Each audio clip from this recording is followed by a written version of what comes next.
Hello， 我是阿 D， 今天我们要来搞懂假设语气。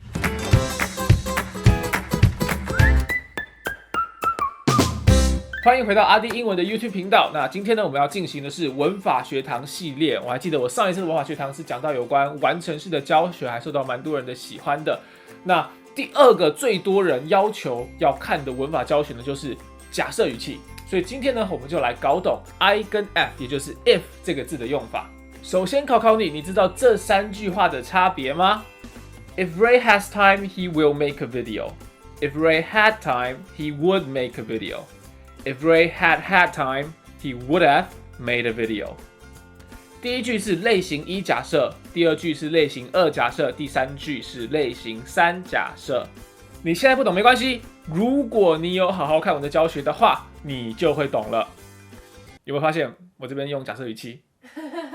第一类型假设是有可能发生的假设，使用现在式。所以刚刚的例句 ，If Ray has time, he will make a video。如果 Ray 有时间的话，他就会做影片。这个是有可能发生的事，有可能发生的假设应该要这样子用。if 条件句用现在简单式，结果句用一原形动词或者是二未来式。例句 ：If you want to live, eat everything。如果你想活，就把东西都吃完。If you don't finish your food, Grandma will murder you. 如果你不吃完，阿嬷就会谋杀你。大多数的假设都是这种假设，中文也是只有这种假设，它都是在讲可能会发生的事。如果有这个状况，就会发生这样子的事。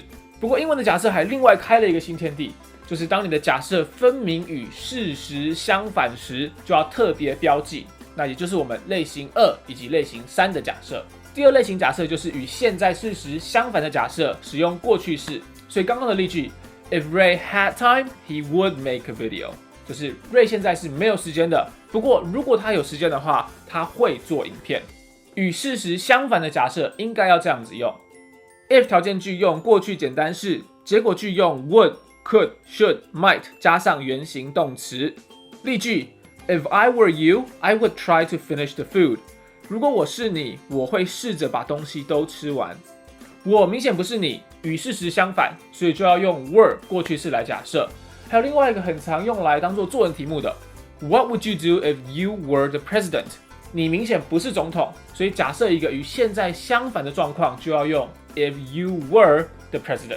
不过最近美国就要选举了，候选人 Trump 他常常会说 If I'm the president, I will blah blah blah。这个是在未来可能会发生的假设，所以他用的是第一类型的假设，也是用现在式 If I am the president。不过如果你在作文里面要写 If I'm the president， 应该也是可以啦。如果老师帮你改错，说一定要用 If I were the president， 你就跟老师说，老师你践踏我的梦想，我觉得我是有可能当上总统的。第三类型假设是与过去事实相反的假设，使用过去完成式。所以我们刚刚的例句If Ray had time, he would have made a video。 意思就是 Ray 那时候就是没有时间，所以没有做影片。但是如果说那时候有时间的话，那时候就会做影片了。我没有讲错，他中文意思真的就是这么复杂，不是我中文太拙劣，真的。与过去事实相反的假设应该要这样子用 ：if 条件句用过去完成式，结果句用 would、could、should、might 加上 have。过去分词，也就是完成式。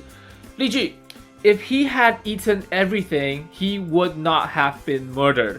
如果他有把东西都吃完，他就不会被谋杀了。我在完成式文法教学的影片里面就有提到，英文的时态是看参照点的哦。所以比现在更过去就是过去式，那比过去式更过去就是过去完成式。那既然在现在与现在事实相反的假设要用过去式的话，那与过去事实相反的假设是不是就要用过去完成式？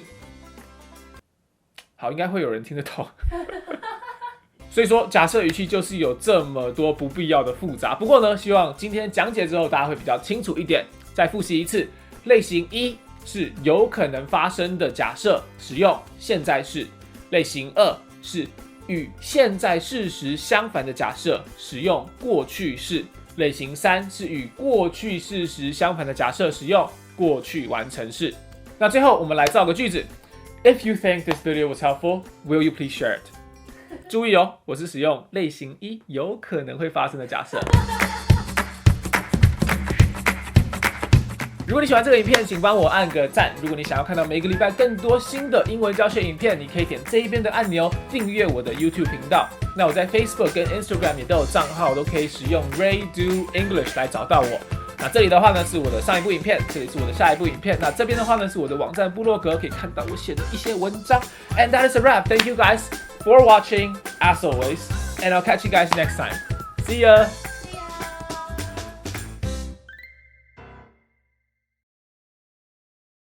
阿嬷，我真的吃不下，东西太多了，不要杀我，拜托你。